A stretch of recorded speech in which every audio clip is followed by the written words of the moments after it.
What's up, VHS heads? I'm Matt. Join me and my two broskies, Chris and Dave, on our movie comparison podcast, The VHS Abyss, putting two movies from the golden age of cinema against each other. Whether it's a teenage soldier head-to-head, like Red Dawn versus Toy Soldiers, or simply picking two from a back catalogue of icons of the VHS era, like Roddy Piper or Jamie Lee Curtis. Whatever link we can find between two films, we've got you covered. With facts, gaffes and plenty of laughs along the way, join us on all podcast platforms to discover who will be crowned champion of the episode. We are the VHS Abyss. Whether it's a hit or a miss, we love to reminisce. The Murder Shelf Book Club contains disturbing content related to real-life crimes. Listener discretion is advised. A lot of people have shaken their heads at the background on Benjamin Atkins. In fact, his is a story that can evoke quite a conflicted response.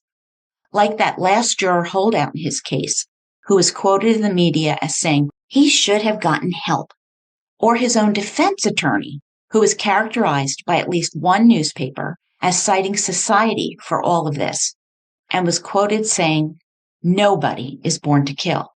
There are other Atkinses walking around here, and people just refuse to see it." Or perhaps like the Detroit News columnist Betty DeRamus, who said, Benjamin Atkins is not the only person to have been battered or sexually assaulted. The world is full of rape and assault victims who don't wind up in courtrooms facing multiple murder charges. From The Crack City Strangler, The Homicides of Serial Killer Benjamin Atkins by B.R. Bates.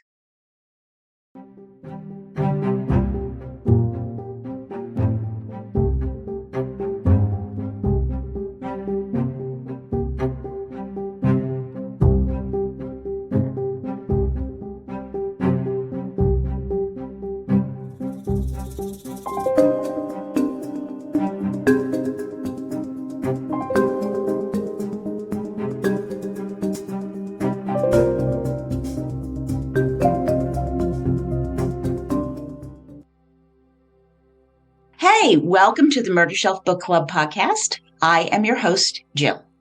Okay, this is episode 131 on the new true crime book, The Crack City Strangler, The Homicides of Serial Killer Benjamin Atkins. And I am thrilled to welcome B.R. Bates back to the show today. Now, you might remember we first connected when I featured her book, The Baby Doll Serial Killer, The John Eric Armstrong Homicides, back in episodes 113 to 116 in February 2025. And oh my God, what an incredible story that was. Now, before we get into the whole episode and BR, I am going to once again be participating in Creators Row at Crimecon Denver from September 5th to 7th, 2025. You can save 10% on your badge by using my code, all one word and all lowercase letters, murdershelf. Just visit www.crimecon.com/CC25 to purchase your badge. We had an incredible time over the past 2 years at Crimecon, chatting, hanging out, having a couple drinks, talking cases, and book suggestions. And I think this year's event in Denver is going to be the best yet. So stay tuned for more details as they come out. Make sure you're subscribed. And I cannot wait to see my murder bookies in Denver. So today, in my previous B.R. Bates episodes, what I didn't emphasize at the time is that the Armstrong book is the first in the Murder in Motor City series. So since then, book number 2 is out, and you absolutely have to read this one. Benjamin Atkins is kind of an unknown serial killer who doesn't really pop up in true crime conversations. I mean, when I think of Atkins, I think of the diet. So I did actually mention Benjamin Atkins in those earlier episodes. But now we have an opportunity to delve into his story and explore the devastating impact that he had on so many women's lives in Highland Park and Detroit, Michigan. Now, as summer is here, it is the perfect season for indulging in the beach, pool, and vacation. So read The Crack City Strangler. Honestly, it is a gripping book that not only immerses you in the chilling details, but it also honors the lives of the victims with accuracy, respect, and the dignity that they deserve. This essential element elevates the book beyond mere true crime, and it invites all of us to reflect deeply on the human stories behind the headlines. Now, if you remember, B.R. Bates is a native of Michigan and a seasoned author and journalist who has dedicated much of her career to exploring pop culture. She has published 12 books. She graduated from Michigan State University's accredited School of Journalism with her bachelor's, and she worked in the daily newspaper industry for 10 years before transitioning into the corporate world. During her career, she spent 5 years at the Detroit News while also pursuing various freelance writing projects. You can see her interviewed on Oxygen's Twisted Killers, Season 1, Episode 2, which focuses on the Armstrong case, as well as Season 8, Episodes 2 and 3 of The World's Most Evil Killers. I have links on my blog, so check it out at www.murdershelfbookclub.com. Okay, so blah, blah, blah, blah, blah. Let me welcome true crime author B.R. Bates once again to the Murder Shelf Book Club podcast. It's so good to see you. Yes, great to be back. Thank you very much. And we are back with another book, The Crack City Strangler, The Homicides of Benjamin Atkins. Yep, another Detroit serial killer. Who would have thought? Yes, exactly. I mean, it's certainly not Detroit's claim to fame. And again, just like in our last book, The Baby Doll Serial Killer with John Eric Armstrong, not a name that rolls off the tongue when you're talking about serial killers. Right. Yeah. Tony Atkins, as people call them, although his name was Benjamin Thomas Atkins, but people kind of know him as with the Tony moniker also. He is known out there. Like if you go on Reddit, for instance, in serial killer conversations, his name will come up sometimes. I almost want to say that his name might come up more often than Armstrong's name, but he is known as a little bit more obscure serial killer. His claim to fame back when he was arrested in 1992, police believed him to be the fastest moving serial killer. Yes. He did kill 11 women in a span of several months that could have been as short as 6 months. We don't know exact dates for all of these women, but it could have been anywhere from 6 to 8 months that he killed the 11. He struck me as almost a spree killer. Remember Cunanan, who wound up killing Versace down in Florida? Andrew Cunanan just went on a tear, and that was over a series of weeks and months. I really wonder, I think we're sure of the exact dates of when he actually started. We know people kind of disappeared, and then time went past before they discovered bodies. There's always seems to be that lag. Yeah, I wonder if he's straddling serial killer and spree killer. Yeah, you do have to wonder. 3 women were discovered on the same day. They were not killed on the same day at the Monterey Motel. But that's the point that the case just really broke wide open and police realized, hey, we do actually have a serial killer.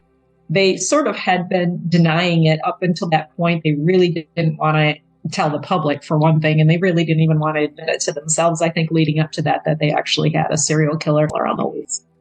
Yeah, I think so. Why don't you talk a little bit about his MO, how he went about committing these crimes? They're brutal. They're horrible. I mean, I don't want to get into necessarily all the graphic detail, but how would you describe his MO? His MO, he did have a pattern that he kept repeating, and he elaborated on this with police and with the psychiatrist/psychologist who evaluated him between the time of his arrest in August 1992 and his trial, which began in January 1994. So he talked about a pattern. He lived by a pattern. And the pattern involved drugs. It involved living homeless on the street. He would describe a day in his life like, okay, he sleeps till maybe noon. He gets up, he grabs something to eat, he shoots some basketball. He then later on in the day, maybe he'd take a nap or something, but in the evening he would go out, he would score some drugs, and he would actually be scoring the money for drugs by working prostitution. And he was selling his body to get money to buy the drugs. He was prostituting himself with men.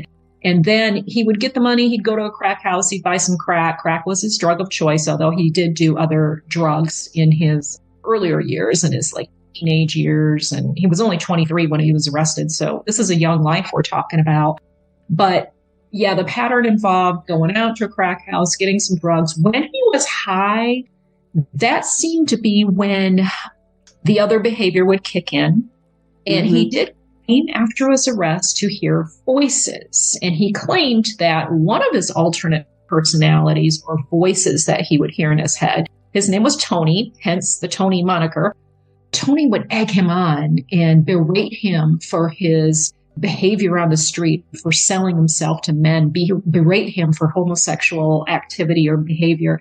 And Tony Atkins claimed was the one who egged him on to find a female, be a man, find a female, and then to actually kill that female. That's how he came to kill these females, he claimed, was with this voice of Tony in his head. And so at that point, he'd be almost trying to walk off the drugs too, but he would find a female. It wasn't hard on Woodward Avenue, and probably even to this day, to find a female sex worker. And often it would be someone who he had seen around or who had seen him around. It was a pretty small area there on Woodward Ave in Highland Park in Detroit. And so a lot of people would see each other on a daily basis, and they might not know names, but they would know faces a lot of the time. And so he would approach a female and he would lure her with the idea of drugs. Hey, I just bought something. I just got a rock, or I just bought some crack. So let's go smoke somewhere. And they would find some dark corner, some abandoned building on that stretch of Woodward Ave, and they would go smoke and get high. And that's when things turned bad. And he would strangle them.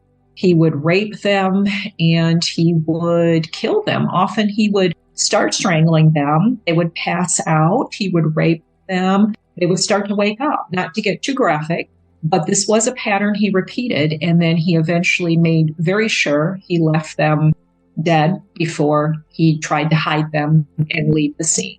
So in a nutshell, in a long explanation, that is really the pattern that he followed many, many times through those several months when he killed 11 women. Thank you for that. And again, the speed at which he went through his victims' lives is staggering. You spend a great deal of time in the book going through his psychological evaluations, comparing the prosecution versus the defense analysis of him. And after I read through all of that and just talking about his MO, it really actually, to me, it makes perfect sense about how he went about doing this. And I know it doesn't make sense to everybody, but I'm going to look at the psychology because I can't stop myself. If Tony is probably his street moniker, but also he says he's got this person in his head that he's talking to. No, I don't think he's schizophrenic. That can happen with borderline personality disorder. Mm. And it's not so much a separate personality as it is you're almost talking to yourself. It's like a split self. So you're talking to yourself, egging yourself on. It's like the cocaine takes the inhibitions away. And then he was free to act on the anger he has towards women. Even if he was gay, he wants to approach them and punish them. And I think a lot of that stems from his upbringing, which you also go brilliantly into. Thank you. Yes, I love the psychology aspect of it as well. Definitely, that's the part that fascinates me. And there were 4 different psychologists who evaluated him. The first one was just competency to stand trial. So there wasn't an in-depth analysis, but it did uncover some of the aspects of his childhood. And then there was the recorder's court psychologist, then the psychologist for the prosecution, and the psychologist for the defense. So everybody took a turn at him. And the story got deeper as all of these analyses unfolded in those months leading up to his trial in early 1994. And it was very, very fascinating. Yes, they say John Douglas, I'm thinking of in particular, who has studied serial killers in great depth. John Douglas has said in at least one of his books that I have read that a lot of these serial killers have mommy issues. And here is one where you have mommy issues to the 10th degree. It was said by cops who were working the case that Benjamin Atkins was killing his mother over and over and over with these women. He looked for her demographic. He looked for her skin tone. He looked for her line of work. He looked for her drug addiction. These women matched the aspects of his mom, unfortunately. And so, yeah, there's that whole psychological exploration. And getting back to what you were saying about the voices, and it's not quite a split personality, absolutely correct, because it was the psychologist for the defense, the final of the 4 psychologists who evaluated him right before his trial, Dr. Abrams. And he said that this was not a legally insane person. That was one important part of his analysis, because that was something the defense attorney had hired him for, to know what way to approach this defense. But the doctor said that it wasn't actually split personality. He called it splitting. And it's much like, what you were saying is how he described it, in that not an alternate personality, some part of himself, I guess, that he's talking to or attributing certain things to. And I don't even understand it all myself, being an amateur student of psychology, but it is very, very fascinating what was actually going on in his head, because of course the $1 million question, you think, was he just faking it all? Yes. In making up this Tony, it wasn't just Tony as an alternate personality or a voice that he said he heard in his head. There were 2 other voices in his head that he called Mary and Mayola, and they each had a different personality. They even had physical characteristics that he described to the doctors. Characteristics.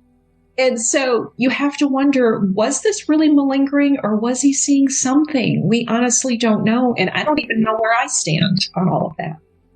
I think a little bit of A and a little bit of B. Okay. I do think the women in his head may have represented his mom, his grandmother, those aspects of him.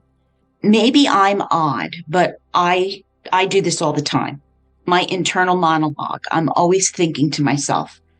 And if I'm trying to do something that's difficult, usually it's going to be dealing with some kind of technological something that's gone haywire. I'll be, come on, Jill, you can do this. You have a master's degree. You can figure this out. Come on. And I'm prompting myself. Now, that's not a person in my head I've called Agnes or something. It's definitely me, not in the first person, urging myself to go, just focus. You got this. I think his Tony is very much like that. But I think Tony is the rage and the anger and frustration and disappointment of 7, 8, 9, 10, 11-year-old Benji growing up. And he really wasn't in a position to express that. His mom loses custody. She's very unstable. And he's left to the system. And the system is not very good. I mean, I think it was really bad in his situation. I'm not so sure we fixed a lot of those problems today. I hope so, but I have my serious doubts. Yeah, I don't know if it was even what happened to him, if it was even indicative of the time so much as it was just what happens to an inner city kid a lot of the time. I wouldn't be a bit surprised if that kind of stuff is still not the norm, but just prevalent. The system failed him. Clearly the system failed him. And that's why he gets such a conflicted response from people. Anybody who's commented on this case online doesn't quite know what to feel about Benjamin Atkins because his childhood was so terrible. But yeah, getting back to his mom did lose custody, as you said. She was very admittedly, the defense attorney told me she was pretty honest at the time of the case. She was honest about the person that she was during Benjamin's upbringing. She was addicted to heroin and she was doing sex work. And she was often absent. And so Benjamin and his brother, who was just 1 year older, were left to their own devices, even as little kids. And finally, somebody in authority realized this and made them wards of the county, the government. And that's when they went into the foster system. And it's hard to reconcile. I think this comes into it too. He loved his mother very much. But like you said, rage at what happened to him. And his mother is at the core of it. Rage at his mother, but maybe unable to express that. And still loving his mother and wanting to be with his mother so much. So, wow. I mean, could you even be surprised that that manifested in some kind of behavioral disorder? Absolutely. You know, she lost custody, but gosh, is this a good thing or a bad thing? She did do visitation. She promised them she was getting it together. I'm going to get an apartment. I just got engaged. I'm getting married. It's going to be better. I'm coming to get you. Oh, we broke up. I'm back on drugs. I'm not coming to get. That fits and starts with her. Kept Benji and his brother in quicksand, in complete instability, uncertainty, getting their hopes up. Okay, mom's coming to get us. Yeah, we're going to see her. This will be great. And no. And it didn't happen. That push and pull, that instability for kids, that not having a firm footing anywhere, dangling the hope that he's going to be with his beloved mom. And that is the heartbreak. Oh my God. Reading that just absolutely wrenched my heart. Mm-hmm. Yeah. And yeah, like I said, people don't know when they hear a story whether to feel sorry for him or hate him for the crimes that he committed. I feel sorry for that child who went through that. At one point, he does move in with his mom, and she's with an abusive partner who's abusing him and his brother. I mean, just being jerked around like that. And we wonder why he's furious and that's going to start erupting when he's, 22, 23 years old. I think the probability of that happening was great. Because where was he going to express the anger? Mm-hmm. He didn't really have an outlet. Right. And his life was not going well anyways. When he became an adult, he was homeless. Sometimes he would stay with his brother. And he did have jobs at different times. He worked at a couple different pizza parlors. He handed out flyers, reportedly, the newspaper said at the time of the case. So he did have paying jobs off and on. Police and prosecuting attorney talked to his manager at the pizza place. And yeah, he worked there for several weeks, but there were problems with his employment there. Sometimes he would just not show up or whatever. So very unstable overall. And so to try to build some kind of stable life, and like even becoming an adult and separating yourself to a certain extent from whatever trauma you had as a child. But when you're an adult, you have the power to make your own decisions. You have the power to make your own life. Everyone has the power to make his own life. Even at that point, maybe because he had never had a firm foundation, he struggled so much to get any kind of stability in his adulthood. He never had his own place to live. Like I said, he crashed on his brother's couch for a time, but largely lived in abandoned buildings. And so if you've got anger that's already been boiling for years and years, and you just can't seem to get ahead at all, you just can't even seem to get any kind of decent situation in your adulthood, it would seem that would feed into even more anger. Yeah, I totally agree. Absolutely. His choice of victims. You were talking about how they would kind of see each other in the neighborhood. You'd see someone in this group or that group. You weren't personally introduced. There's a familiarity there. Mm-hmm. So you're not necessarily talking with a stranger, just someone you haven't met yet. And I think he used that to his advantage too. Yep. In the case of Darlene, That's a good example. Darlene was attacked by Atkins in fall 1991. And she started off really this whole crime spree, but she survived. She was the known survivor at the time of the case. So Darlene is somebody who had known Tony, in quotes, for several years, at least a few years, on Woodward Avenue, had seen him everywhere, had gone to the same crack houses with him all the time, walking around, whatever, because she was out there. And Darlene is somebody who, because she had been doing this for a while, she actually would normally carry razor blades with her. That was a little bit of defense for her, a little bit of sense of protection for her. So she would have sometimes even razor blades in her hands as people would approach her on the street or whatever. But with Tony, no razor blades that day that she encountered Tony, because Tony was somebody she knew. She did not feel threatened by him at all. And I think, to tell you the truth, it was never stated by anybody, but I would surmise that because these girls were seeing him, they were aware. Because if you're out there, you're aware of what's going on. If you're seeing people, you're aware of what's what and who's who and where's where. And I am sure that these girls saw that he was doing sex work himself. And he was doing sex work with men. So they're like, okay, that made him even less of a threat. He was just interested. He's just going to go find a man somewhere. He's not interested in me. I don't have to worry. And even at the time that these women were beginning to be discovered and it was beginning to be felt in the air around there that maybe there was one person who was killing these women, an actual serial killer, I think even then probably these girls wouldn't have suspected him because of what he was doing. No, he's out there like me trying to make money. He's one of them. It's crazy. It's absolutely crazy. And he had a conversation with police one time when he was questioned before his arrest, when he was just questioned. I think it was during the conversation in January 1992 when he was found sleeping in an abandoned building when police were making a sweep of abandoned buildings because they were starting to discover these women. And so they were starting to look more closely at some of these structures that were empty. And they found Atkins sleeping in one of the buildings, and they rounded him up, took him down to the station, asked him a few questions, and they released him. But I think it was that conversation where he told somebody about this friend of his who was a sex worker like him, but a girl. And he said, yeah, she's worried about this killer roaming around. And she said, when you see me out there, Tony, keep an eye on me, okay? Because I don't feel safe. Mm-hmm. How twisted is that? See, do I think it was premeditated? I kind of do. Because of that kind of thing right there.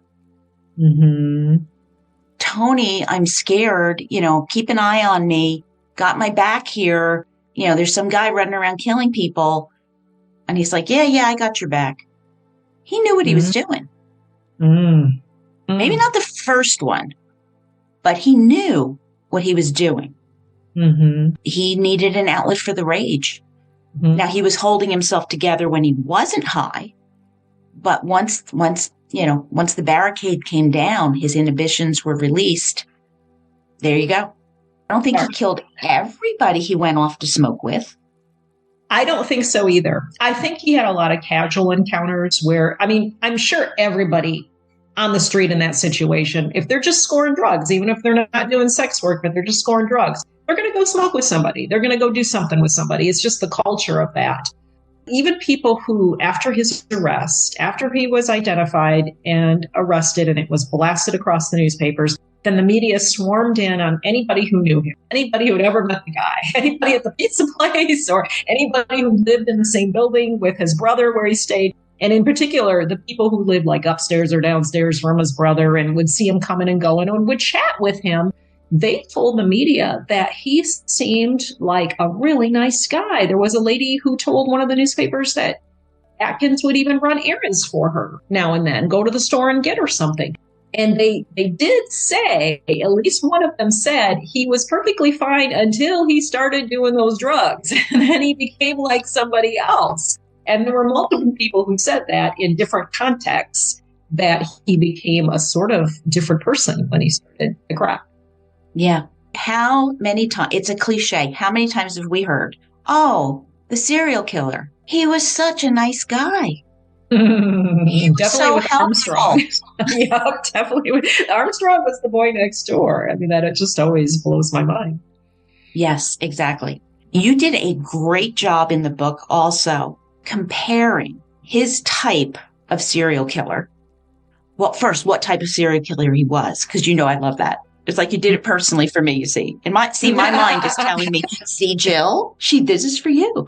Right. But the type of serial killer that he is, and then comparing and contrasting with other serial killers that also had a similar victimology, mommy issues, killing prostitutes. I mean, unfortunately, that is not rare when you're talking about serial killers, that they are going after the most vulnerable in our society who will go off alone with someone. That's a big target. Mm-hmm. I think one of the most telling things that Atkins said to police after his arrest, in the midst of all of these confessions he was making for these 11 women, and he did confess the assault on Darlene, the last victim, and this was the end of May 1992, and we know that because he had to go to the hospital to be treated for stitches. She got him in the scuffle. Her name was Cece. And as he's talking about this last victim that police didn't know about, he gave them that victim. He said, well, there's one you haven't found yet. And so they went out that day and they discovered her in a garage off Woodward Ave. But I think the most telling thing he ever said in any of those confessions is that Cece, he knew her. He had seen her around. And when he picked her up that night and they went off and started smoking together, he said, why are you out here, Cece? And to me, that was him. He had even said before to the psychologist later, he said, sometimes he wanted to talk to these women. But isn't that interesting? He wanted a little bit of insight from her. Why are you out here? He knew why he was out there. He was out there to get money. But I think he wondered, why did my mom do that to me? Why was my mom? And he honestly wanted to know from these women. He wanted to talk to them, and he asked Cece that. And it's chilling to think about, but I think it reveals a lot about where his head was. Yeah, I think that's very, very true. Circle back to it. He had mommy issues. It sounds so simple, and yet it's not. His is such a complicated psychology. He is not a psychopath. You talk about how he couldn't experience pleasure or love, that those emotions were just kind of blocked. And they were. That's what he was taught. I love my mom so much, and she's hurt me so much. Love hurts. Therefore, I'm not going to feel that. I think the thing that his defense attorney, Jeffrey Edison, was most offended by in the course of preparing this case for trial was that the psychologist hired for the prosecution after assessing Benjamin Atkins said that he did not have the capacity to love. And Jeffrey Edison he said, it blew my mind when he said that, but it really sounds like it deeply offended him. Like he was not going to believe that any way, shape, or form. And that's interesting, too, because I do believe when you look at the little boy, Benjamin Atkins, at the home for boys, when his mom sometimes visited and sometimes did not, as you mentioned, that was a boy who loved his mother very much. Yes, I believe that as well. But I think when you're unfortunately jerked around like that, it became too emotionally painful. That faucet was turned off. We're just not going to go there. There's no doubt in my mind he loved his brother. He absolutely loved his brother. But unfortunately, you referenced when he was living with his brother and sleeping on the couch. That was untenable. His brother was trying to make something of himself. He did have a place to live. And Benjamin Atkins could not get himself together. He did not have those tools, and he makes him leave. And that, I think that had something to do with his girlfriend as well, the brother's girlfriend, saying, I can't have this guy on my couch. I can't. So you have this person he loves, and again, another woman making sure he gets booted out. And it's not long after that come the first murders, right? Yeah, that was explored as a possible trigger, him being kicked out of his brother's place. And it is a possible trigger.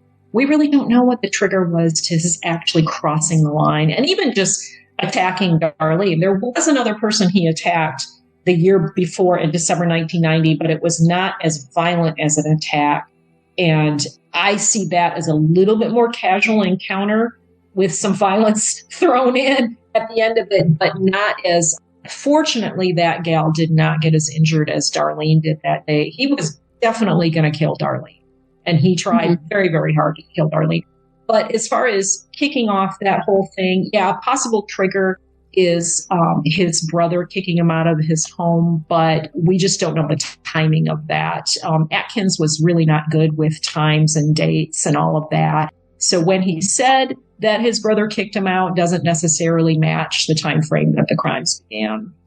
But remember, psychologically, the actual date on the calendar is irrelevant. Mm-hmm. He thinks that it happened like this. And that is what you're going to internally work with.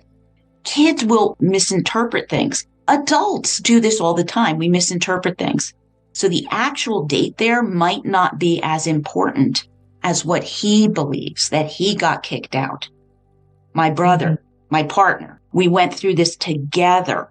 We both grew up with mom. We were a year apart in age. And you threw me out too. I see it as definitely a possible trigger, may be too strong, but just that was it. It tipped, the cart went over. You know, he had a couple practice runs, I guess, where he is lashing out violently. He decided, I'm going to kill Darlene. This is going to happen. And she fortunately got away from him. The escalating is starting to kick in. I'm going to kill her. I'm going to kill her. I'm going to vent this. Yeah.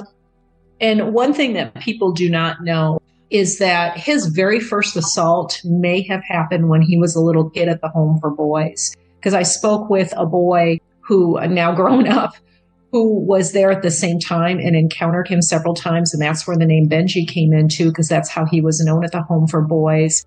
And this boy said that there were several incidents of abuse with this boy and Benji, this boy being the victim of Benji because Benji was a little bit older.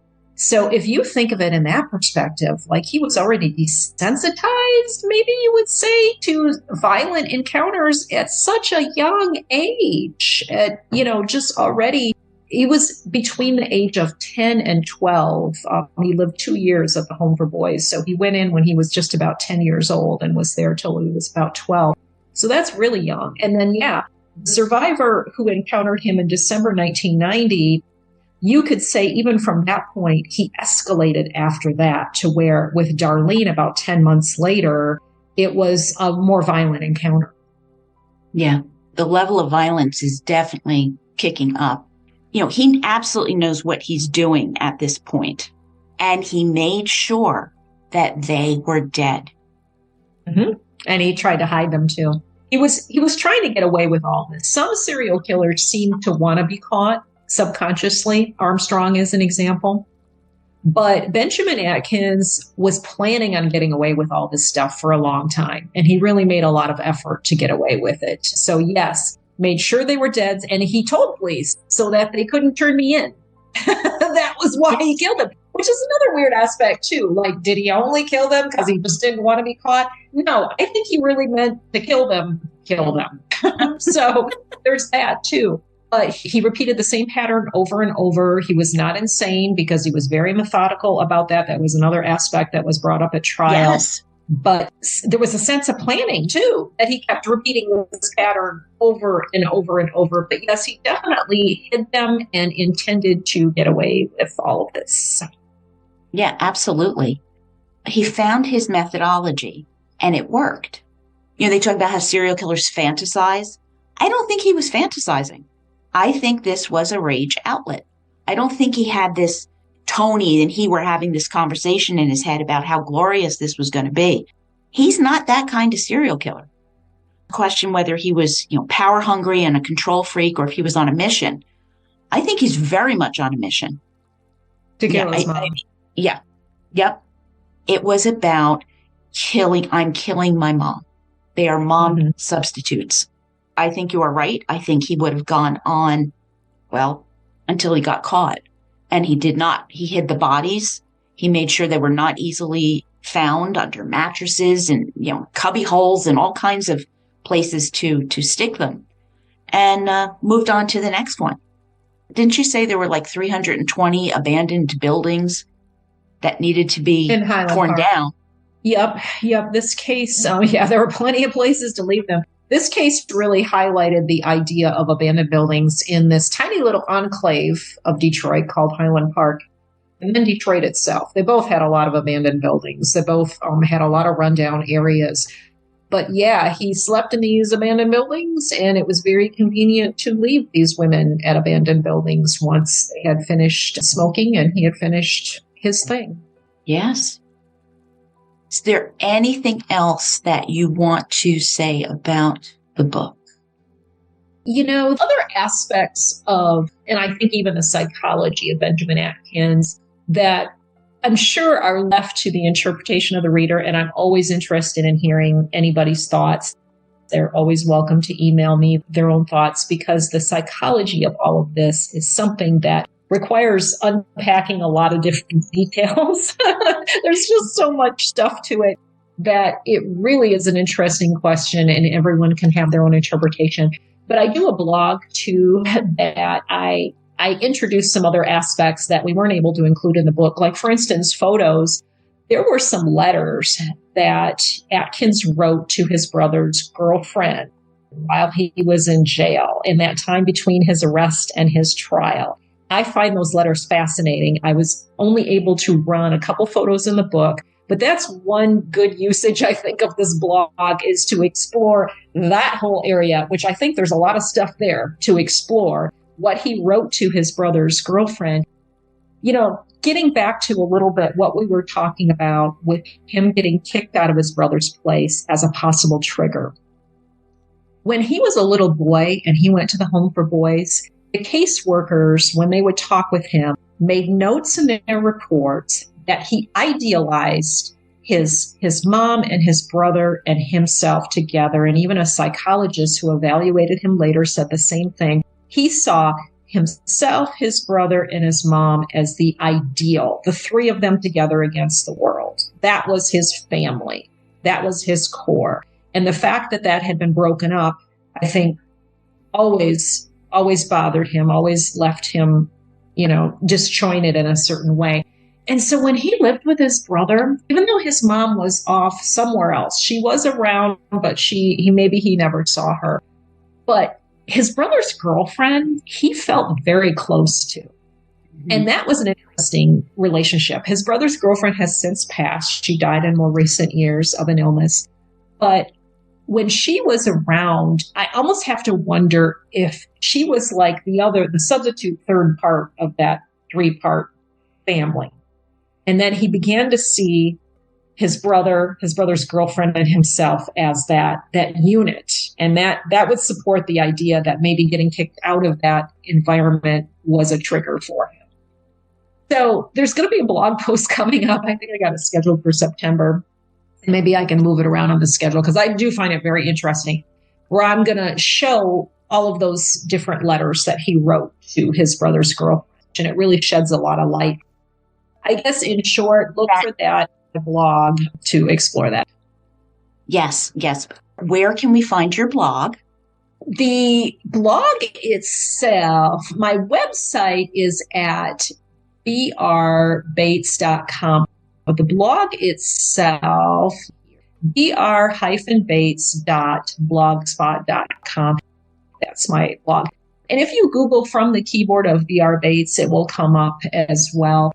But it's, br-bates.blogspot.com. And I introduced like a lot of photos that we weren't able to include in the book because of space constraints. And so there's a lot of good stuff on there, color photos of cops who worked the case. And I think I'm going to bring out probably a few of the files too. I find the sketches of the crime scenes interesting, and maybe a little bit of the police reporting too, something that would be interesting, but not too much.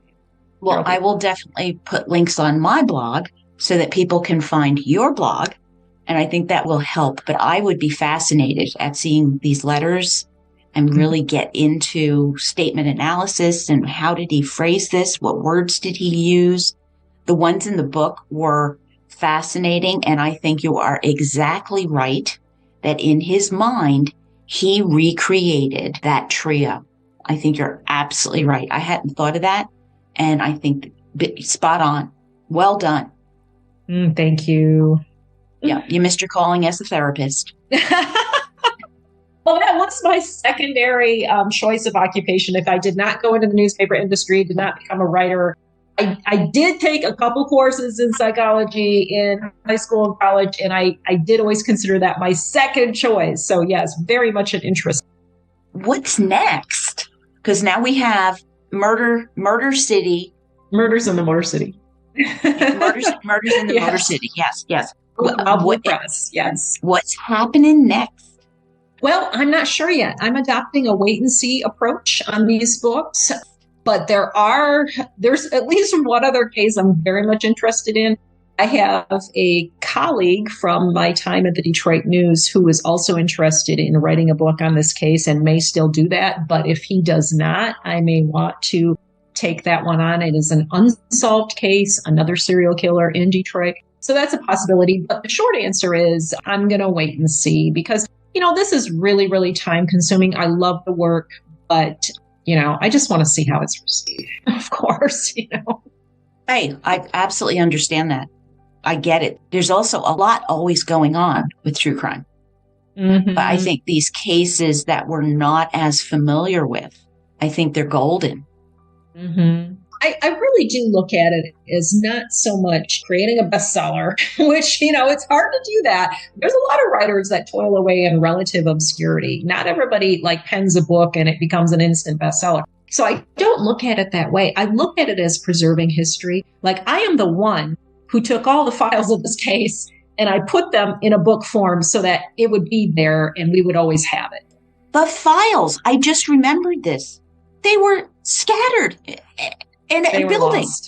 They were lost. Oh, yeah, they were the Highland Park files. Now, the case did involve two different jurisdictions. Detroit still had their files. Detroit was the locale of 3 of the 11 murders, and then the other 8 were in Highland Park. So Detroit had files from their 3. But the 8 in Highland Park, the official police files were lost. They were left behind in a building when the police changed location. They moved the location from one building to another. And so they were left behind and lost. And that includes even physical evidence like vials of blood and things like that. It was kind of crazy. But luckily, I was able to find, through the graciousness of one of the people I interviewed for the book, they had their own copy of the files that I was able to use. So I still got the Highland Park stuff. But that's another crazy aspect of this case in terms of the abandoned buildings. I mean, just crazy. Yes, that absolutely blew my mind. Vials of blood. Mm-hmm. Well, there you are. Thank you for coming back and visiting with us on the Murder Shelf Book Club podcast. I am going to encourage all of my murder bookies to go out and buy this book. Do you have a preferred place to buy it? Well, you can always find information on the book on the Wild Blue Press website, wildbluepress.com. Really anywhere. Amazon seems to be the go-to for a lot of people. I mean, I love the idea that you can go on Amazon and buy a book and a pair of socks at any time of day, 24 hours, and then it's going to arrive pretty soon on your doorstep. So, but really it should be available in lots of places online. So wherever. We've got nice weather finally coming in and it's perfect to read by the pool on vacation. I will point out one more thing, talking about Amazon, though, one real quick note that the photo on the cover of the book is genuinely a photo of Benjamin Atkins. And this is a point of contention. There were people who came in and stated in their reviews on Amazon that I was using the wrong photo on the cover. And it is a little frustrating because there has been a wrong photo of Atkins that's been out there circulating for years. And people think that that's what he actually looks like, that prison photo.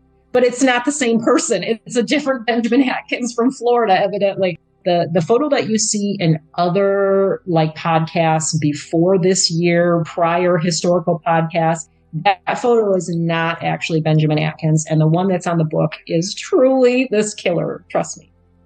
Okay. You have heard it from literally the author's mouth. The photo is legit the Benjamin Atkins we are talking about. Okay, so we've set the record straight there.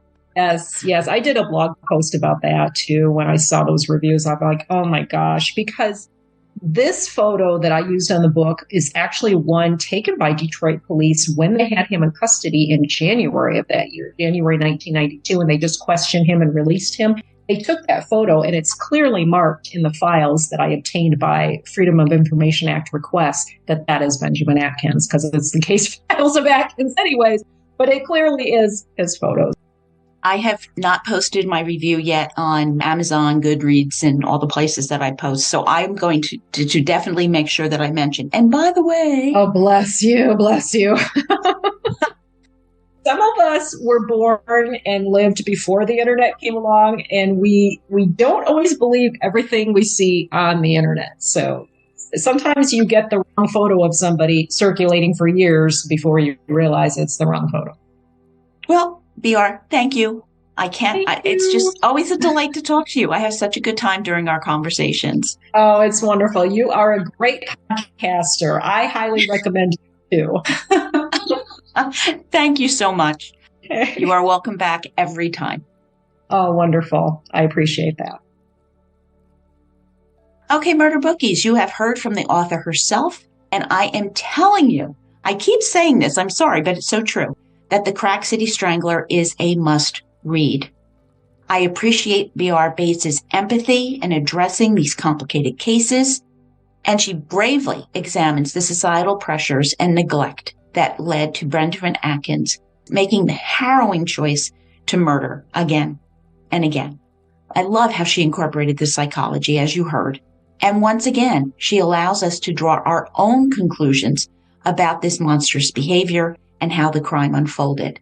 So while I've shared my opinions, I always want to hear yours. I do want a moment to remember the victims, including survivor Darlene Saunders, Debbie Allen Friday, Bertha Jean Mason, Patricia Cannon George, Vicky Truelove, Valerie Chalk, Juanita Hardy, Brenda Mitchell, Vicky Beasley Brown, Joanne O'Rourke, Oceana Waymer, an unknown female victim. Murder Bookies, I see you as you hear me. I will be in Aurora, Colorado soon because I will be on Creators Row for Crimecon 2025 Denver, just weeks out. I will be at the Embers Lodge Bar Friday night at 9 p.m., and I'll be posting updates on Patreon. Now, if you still need a Crimecon badge, use my code, one word, all lowercase letters, murdershelf, and go to www.crimecon.com/CC25 and save yourself 10%. Part 2, Ultraception on a Dark Night in Aurora by Dr. William H. Reed. James Holmes continues therapy, but his mental health continues to worsen with him not sharing his plans with his therapist, which will be out in a week. So be sure to subscribe so you don't miss anything and it just pops into your feed. And here comes the announcement. Thanks to my amazing supporters on Patreon, our next book is A Tangled Web, a cyber stalking, a deadly obsession, and the twisting path to justice by Leslie Rule. So on a bleak, chilly November day in 2012, 37-year-old Carrie Farver vanished without a trace from her life in Omaha, Nebraska. Shocking everyone, she quit her job and left her young son behind, igniting a firestorm of concern and speculation. Yet her mother, Nancy Rainey, steadfastly refused to accept that her daughter had simply walked away from everything she loved. Brace yourself for one of the most intricate and bewildering true crime stories I have ever encountered. Thank you for joining me on this journey through the best true crime books and cases. If you enjoyed the podcast, please share it and leave a 5-star review on the platform where you listen. You can contact me at jill@murdershelfbookclub.com or connect with me on X, Facebook, Instagram, and YouTube. Additionally, you can join my Patreon for just $4 a month and help choose the next book I'm going to feature. Stay safe and trust your gut. Welcome to Camp Cringe, streaming on Spotify and Apple Podcasts. The school bus arrives at Camp Sawiki Wiki for its annual summer camp. What the hell is your problem, lady? Do you need something, or are you just trying to ruin my vibe? My name is Tony. Are you hurt? You kids shouldn't be out here playing with fire. Does anyone else see that creepy lady following Nevea? Or is it just me? Yo, what is that noise? Remember, God is watching. Welcome to Camp Cringe, man. We're so screwed. New episodes every 25th of the month.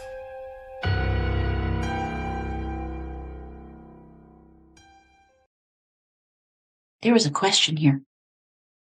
Oh, give me a minute. God bless editing. It is just magic, because this is not I love happening at all. editing.